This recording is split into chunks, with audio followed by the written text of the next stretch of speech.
आरंभ हेबाकु जाउछि जातीय व्याघ्र गणना कार्यक्रम।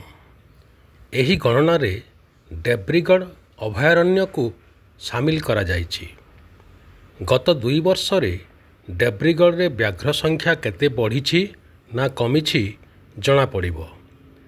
तेबे गुरुत्वपूर्ण विषय हैला एही व्याघ्र गणना रे एथर सामिल हेबे हाईस्कूल और कॉलेज छात्र छात्री। प्रथम थर पाई छात्र छात्री एही अभिज्ञता और अनुभूति हासिल करिवे। देब्रीगढ़ अभयारण्य संलग्न अंचल रे थिबा स्कूल और कॉलेज रो छात्र छात्री चयन करा जाउछि। छात्र छात्री को व्याघ्र गणना रे देब्रीगढ़ रो एम्बेसडर भाव रे आख्या दिया जाइछि। हीराकुद वन्यप्राणी मंडल डीएफओ अंशुप्रज्ञा दासंक तत्वावधान रे प्रथम पर्याय रे 46 जन छात्र छात्री चयन करा जाइछि।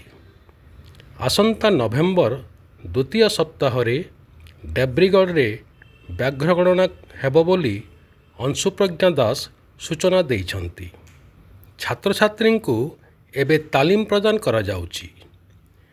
व्याघ्रंक चल प्रचलन, बासना, गतिपथ, पादचिह्न बाबदरे प्रशिक्षण प्रदान करा जाउछि। एही गणना रे 107 टी ट्रैप कैमरा, 120 टी स्थान चयन करा जाइछि। एथिरे तृणभोजी, मांसाशी, अति मांसाशी वन्यप्राणी मध्य सर्वेक्षण करा जिवो। गत 2023 प्राक मौसुमी सर्वेक्षण रे देब्रीगढ़ रे 80 टी कलोरा पतरिया बाघ थिबा चिन्हट होइतिला। एथिसह प्रति वर्ग किलोमीटर रे 30 टी संबर, 65 बारहा, 45 गयल थिबा जना पड़िथिला। डीएफओ अंशुप्रज्ञा दास एही सूचना प्रदान करिसंती। राष्ट्र सर्वोपरि, राष्ट्र प्रथम, सदा सर्वदा।